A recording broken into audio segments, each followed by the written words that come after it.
আহমেদ সাগর, NTV news, Dhaka. Share বাজার নিয়ে আরো রিপোর্ট থাকছে সংবাদের পরের অংশে। এবার অন্য প্রসঙ্গ। মিথ্যাচার বন্ধ করে সরকারের গঠনমূলক সমালোচনা করার জন্য বিরোধী দলীয় নেত্রীর প্রতি আহ্বান জানিয়েছেন প্রধানমন্ত্রী শেখ হাসিনা। বঙ্গবন্ধু স্বদেশ প্রত্যাবর্তন দিবস উপলক্ষে আওয়ামী লীগ আয়োজিত আলোচনা সভায় তিনি এই আহ্বান জানান। বিশ্ববাজারে রেকর্ড পরিমাণ দাম বাড়ার পরও সরকার দ্রব্যমূল্য ঠিক রাখার চেষ্টা করছে বলেও জানান তিনি। নজরানা চৌধুরীর রিপোর্ট। আলোচনা সভায় বিপুল সংখ্যক নেতাকর্মীদের উপস্থিতিতে দলীয় সভানেত্রী প্রধানমন্ত্রী শেখ হাসিনা জানান, ৩৯ বছর আগে এই দিনে বঙ্গবন্ধুর দেশে ফেরার মধ্য দিয়েই প্রকৃত বিজয় অর্জিত হয়েছিল।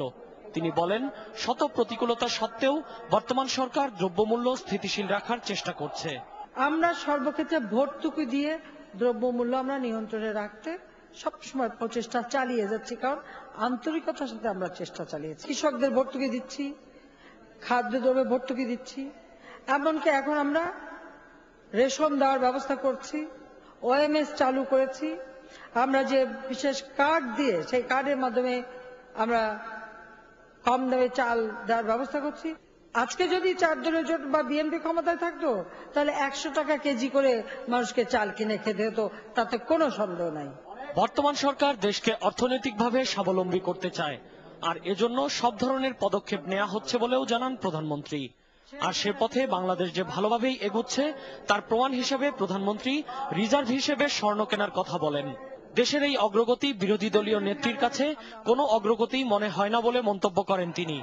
ঢালাও সমালোচনা না করে সরকারের ভুল ধরিয়ে দেওয়ার জন্য বিরোধী দলীয় নেত্রীর প্রতি আহ্বান জানান তিনি। বিরোধী দলীয় নেত্রীকে বলবো যে আপনারা এই মিথ্যাচার বন্ধ করেন, আপনারা একটু দায়িত্বশীল বিরোধী দলের ভূমিকা পালন করেন, গঠনমূলক সমালোচনা করেন, আমাদের ভুল ভ্রান্তি হলে ধরিয়ে দেন যাতে আমরা সেগুলি শোধরাতে পারি, কিন্তু এই মিথ্যা বলে মানুষকে আর বিভ্রান্ত করবার চেষ্টা করবেন না। ভিশন 2021 বাস্তবায়নে দলের প্রতিটি নেতাকর্মীকে ঐক্যবদ্ধ হয়ে কাজ করার আহ্বান জানান প্রধানমন্ত্রী। নজরানা চৌধুরী, এনটিভি নিউজ, ঢাকা। এদিকে প্রধানমন্ত্রী শেখ হাসিনা বলেছেন, বাংলাদেশ ও ভুটানের সম্পর্ক অকৃত্রিম বন্ধুত্বের। নিজেদের স্বার্থে এখন এই দুই দেশের পারস্পরিক স্বার্থ সংশ্লিষ্ট বিষয়ে নজর দেওয়া উচিত। সফররত ভুটানের প্রধানমন্ত্রী জিগমে ওয়াইথিনলের সম্মানে রাজধানীর একটি হোটেলে দেয়া নৈশভোজে একথা বলেন শেখ হাসিনা। এ সময় দুদেশের মধ্যে সম্ভাব্য সহযোগিতার ক্ষেত্র তুলে ধরে তিনি বলেন, বাণিজ্য, পর্যটন, জলবিদ্যুৎ, জলবায়ু পরিবর্তন, স্বাস্থ্য, জীববৈচিত্র্য, কৃষি, বনায়ন, তথ্য প্রযুক্তি ও শিক্ষা ক্ষেত্রে বাংলাদেশ ভুটানের সাথে কাঁধে কাঁধ মিলিয়ে কাজ করতে প্রস্তুত। জিগমে ওয়াইথিনলে কক্সবাজার সমুদ্র সৈকত দেখতে যাওয়ার আগ্রহের প্রশংসা করেন শেখ হাসিনা। এর আগে সকালে ভুটানের প্রধানমন্ত্রী ও সার্কের বর্তমান চেয়ারম্যান জিগমে ওয়াইথিনলে 4 দিনের রাষ্ট্রীয় সফরে বাংলাদেশ পৌঁছলে তাকে স্বাগত জানান প্রধানমন্ত্রী শেখ হাসিনা। পরে জাতির শ্রেষ্ঠ সন্তানদের প্রতি শ্রদ্ধা জানাতে সাভার জাতীয় স্মৃতিসৌধ পরিদর্শন করেন থিনলে।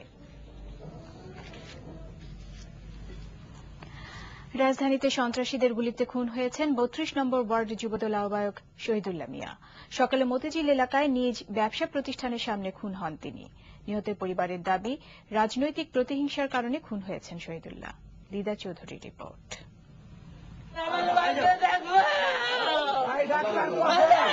প্রতিদিনকার মতো মতিঝিলের দিলকুশা এলাকায় জনতা ব্যাংকের গলিতে নিজ ব্যবসা প্রতিষ্ঠানের কাজ শুরু করেন শহীদুল্লাহ মিয়া, কিন্তু দিন শুরুর প্রথম প্রহরেই সন্ত্রাসী হামলার শিকার হন তিনি।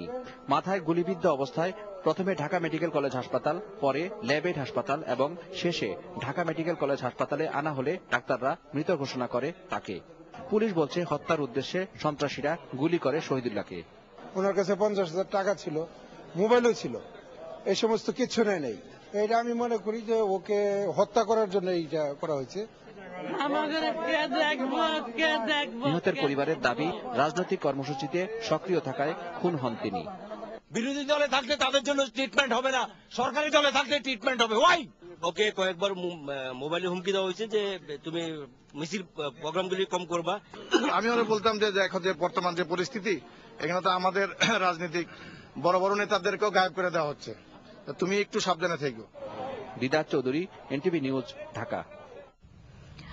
আদম ব্যবসার টাকাকে কেন্দ্র করে রাজধানীর শ্যামলীতে খুন হয়েছেন নিজামুদ্দিন খান নামের আরেক ব্যক্তি। পরিবারের সদস্যরা বলছেন, বিদেশ যাওয়ার টাকা ফেরত চাওয়াতেই এভাবে জীবন দিতে হয়েছে তাকে। তামজিদ সুমনের রিপোর্ট। তেমন কথা হয় না, সকালে স্কুলে যাওয়ার কথা। নিজামের স্ত্রী জানতেন না মাত্র একদিনের ব্যবধানে লাশ হয়ে ফিরতে হবে তার স্বামীকে, আর এই ছোট্ট শিশুটি ফ্যালফ্যাল করে চেয়ে আছে বাবার নিথর লাশের দিকে। রোববার দুপুরে নিজামুদ্দিন বাসা থেকে বেরিয়েছিলেন আনোয়ার হোসেন নামের এক আদম ব্যবসায়ীর সাথে। বাসা থেকে ডেকে শ্যামলীর একটি মেসে নিয়ে যায় তাকে, আর সকালে সেখানেই পাওয়া যায় নিজামুদ্দিনের লাশ। এই দেশের পাখির মতো মানুষ মানে কোনো বিচার হয় নাই, কোনো বিচার হইব না, এই দেশে কোনো বিচার নাই। আনোয়ার নামে এক লোক আদম ব্যবসায়ী, ওর কাছে গেছে, ও আসছিল এখানে ওকে নেওয়ার জন্য, তো ওর সঙ্গে গেছে। তারপর থেকে আর আমরা কোনো ট্রেস করতে পারি নাই। ঘটনাস্থলে কেউ না থাকায় হত্যাকারীর প্রকৃত ঘটনা লুকানোর চেষ্টা করে, তবে পুলিশের ধারণা টাকার লেনদেনের সমস্যা নিয়ে এই হত্যাকাণ্ড ঘটেছে। আনোয়ার হোসেন হচ্ছে সে মানে বাইরে লোক পাঠায়, টাকাও সে ফেরত দেয় না এবং বাইরেও পাঠায় না, তাকে কৌশলে ওখানে নিয়ে মেরে তালাবদ্ধ করে রাখছে বলে এটা প্রাথমিকভাবে আমরা মনে করতেছি। আসামিকে আইডেন্টিফাই করার জন্য আমরা তৎপরতা শুরু করেছি। এই ঘটনায় প্রাথমিক তদন্ত শুরু করেছে পুলিশ। শীঘ্রই প্রকৃত আসামিকে গ্রেফতার করা হবে বলে জানানো হয়। Tamjid Suman, NTV news, Dhaka. এদিকে স্বরাষ্ট্রমন্ত্রী সায়রা খাতুন বলেছেন, দেশের আইন শৃঙ্খলা পরিস্থিতি স্বাভাবিক রয়েছে। সকালে নারায়ণগঞ্জের পাগলায় বুড়িগঙ্গা নদীর তীরে কোস্ট গার্ড ক্যাম্পের জন্য 8টি টর্নেডো ক্লাস বোট হস্তান্তর অনুষ্ঠানে তিনি কথা বলেন। স্বরাষ্ট্রমন্ত্রী আরও বলেন, সুন্দরবন এবং দক্ষিণাঞ্চলের দুর্গম নৌপথে জলদস্যু দমন, চোরাচালান প্রতিরোধ ও জরুরি উদ্ধার কাজে এসব বোট ব্যবহৃত হবে। এ সময় উপস্থিত ছিলেন স্থানীয় সংসদ সদস্য সারা বেগম কবরী, সংসদ সদস্য নজরুল ইসলাম বাবু, স্বরাষ্ট্র সচিব ও কোস্ট গার্ড মহাপরিচালক সহ সরকারি ও বেসরকারি ঊর্ধ্বতন কর্মকর্তারা।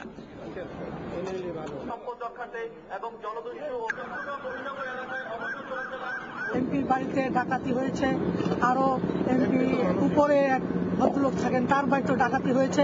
অবশ্যই আমার আইন শৃঙ্খলা বাহিনীকে তাদেরকে নির্দেশ দেওয়া হয়েছে যে অবিলম্বে তাদেরকে ধরে এবং এর পিছনে কোন গডফাদার আছে তাকেও খুঁজে বের করার জন্য আমি নির্দেশ দিই। আইন শৃঙ্খলা পরিস্থিতি তো আমি বলবো যে অন্য সময়ের চেয়ে ভালোই আছে।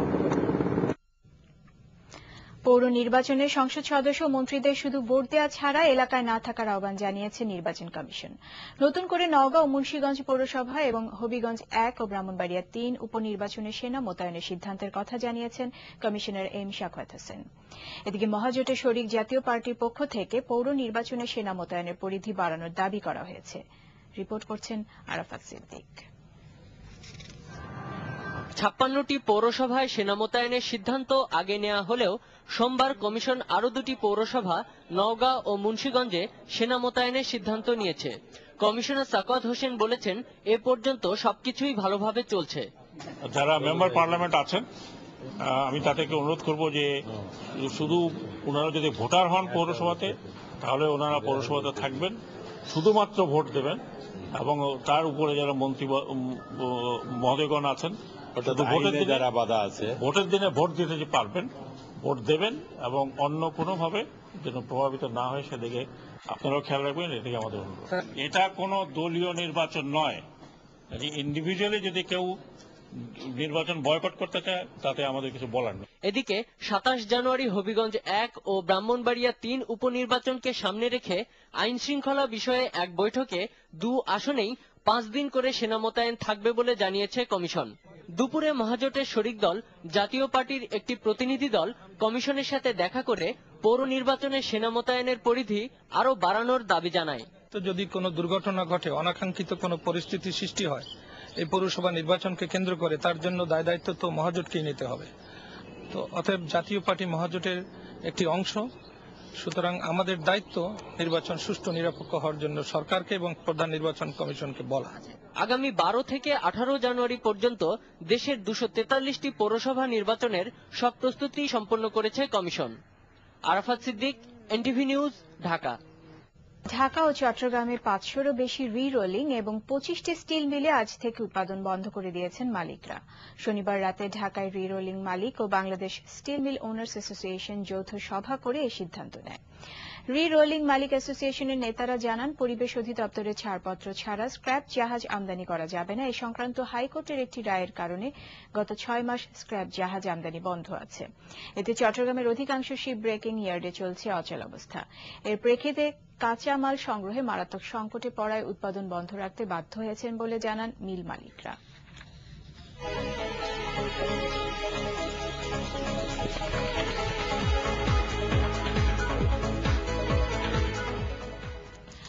রাজশাহী ও রংপুর বিভাগে পৌরসভা নির্বাচনের বাকি আর মাত্র 2 দিন। এইসব পৌরসভায় এখন জোরে সোরে চলছে প্রার্থীদের প্রচারণা। শেষ মুহূর্তে প্রার্থীরা ছুটছেন ভোটারদের বাড়ি বাড়ি। জয়ী হতে ভোটারদের কাছে দিচ্ছেন নানা প্রতিশ্রুতি। প্রতিনিধিদের পাঠানো প্রচারণার সেসব তথ্য ও ছবি নিয়ে ডেস্ক রিপোর্টে দেখুন বিস্তারিত।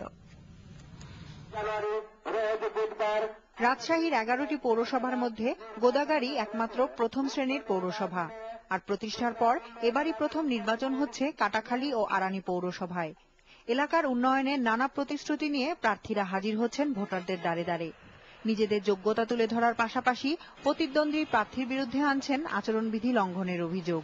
অন্যান্য প্রার্থীরা একজন প্রার্থী 10টি 15টি 20টি গাড়ি নিয়ে শোডাউন করছে, যেটা আচরণবিধি লঙ্ঘন বলে আমরা মনে করছি। আমি সকলকে বিগত 9.5 বছর ধরে চালালাম, লোকের সাথে মিশলাম, লোকের বিশ্বাস অবশ্যই লোক আমাকে আমার এই নির্বাচনে তারা ব্যালটের মাধ্যমে আমাকে আমার গ্রহণযোগ্যতার জবাব তারা দিবে। এখন আমরা পৌরসভায় বাস করি, তো তারপরও কাঁচা রাস্তায় বসবাস করি। আমি নির্বাচিত হলে মেয়র হিসেবে এইসব দূরীকরণ আমি দূর করব আর কি। এদিকে বগুড়ার 9টি পৌরসভা মুখরিত হয়ে উঠেছে প্রার্থীদের নির্বাচনী প্রচারণায়। দলীয় সমর্থনের কারণে এখানকার নির্বাচনী আমেজ পেয়েছে ভিন্ন মাত্রা। জয়ী হবার প্রত্যাশা নিয়ে প্রার্থীরা তাই ব্যস্ত প্রচারণায়। ভোটারদের মন জয় করতে তারা প্রয়োগ করছেন নানা কৌশল, সেই সাথে দিচ্ছেন উন্নয়নের আশ্বাস। আমি নির্বাচিত হলে 9টি নতুন ওয়ার্ডের উন্নয়নমূলক কর্মকাণ্ড করব। যদি আমি নির্বাচিত হই, মানুষের সেই প্রত্যাশা ইনশাল্লাহ আমি দল মত নির্বিশেষে আমি প্রত্যেকের প্রত্যাশা পূরণ করার জন্য প্রয়াস পাবো ইনশাল্লাহ। দিনাজপুর পৌরসভা নির্বাচনে মেয়র পদে লড়ছেন 10 জন, কাউন্সিলর পদে 83 জন ও সংরক্ষিত মহিলা কাউন্সিলর পদে 21 জন প্রার্থী। এতদিনে এলাকার আশানুরূপ উন্নয়ন না হওয়ায় ভোটাররা এবার আগ্রহী নতুন প্রার্থীদের প্রতি, আর এর সুযোগও নিচ্ছেন নতুনরা। এছাড়া ঠাকুরগাঁও, পীরগঞ্জ আর রানীশঙ্কাইল পৌরসভায় চলছে শেষ মুহূর্তের প্রচারণা। এর মধ্যে সদর পৌরসভায় 6 বছর পর আর রানীশঙ্কাইলে এবারই প্রথম অনুষ্ঠিত হচ্ছে পৌর নির্বাচন। তাহমিনা তাসির, এনটিভি নিউজ ডেস্ক। অন্যান্য জেলার মতো ভোলা, গাইবান্ধা ও জয়পুরহাটেও চলছে শেষ মুহূর্তের প্রচারণা। প্রতিনিধিদের পাঠানো তথ্য ছবি নিয়ে ডেস্ক রিপোর্টে বিস্তারিত। নির্বাচনের আর মাত্র 2 দিন বাকি, তাই ভোলার 4টি পৌরসভার নির্বাচনের শেষ মুহূর্তে প্রচারণা চলছে জোরে সোরে। তবে দৌলতপুর ও বোরহানুদ্দিন পৌরসভায় সেনা মোতায়েন না করার সিদ্ধান্তে সহিংসতার আতঙ্কে রয়েছেন ভোটাররা। সেনা মোতায়েনের দাবি জানানোর পাশাপাশি প্রার্থীদের প্রতি নির্বাচনী প্রতিশ্রুতি বাস্তবায়নের দাবি জানান তারা। আমরা মনে করি যে এবছরও সেনা মোতায়েন করলে নির্বাচন কিছুটা সুষ্ঠু অবাধ হবে।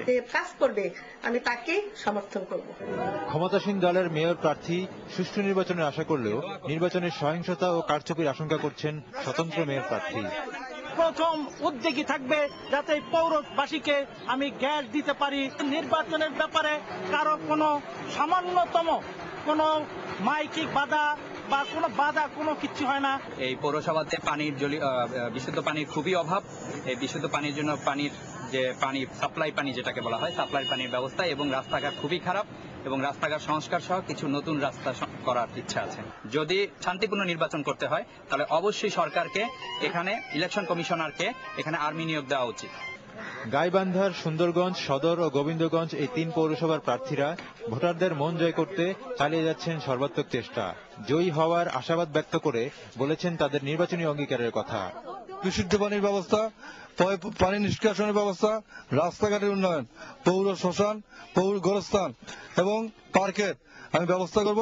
সর্বপ্রথম আমি গোরস্থান এবং শ্মশান উন্নয়ন করব এবং গাইবান্ধা পৌর পার্কের আংশিক কাজে অংশগ্রহণ করব। সম্পূর্ণ রাস্তাঘাট আমি উন্নয়ন করব। অন্যদিকে জয়পুরহাটেও জমে উঠেছে শেষ মুহূর্তের প্রচারণা। বুধবারের নির্বাচন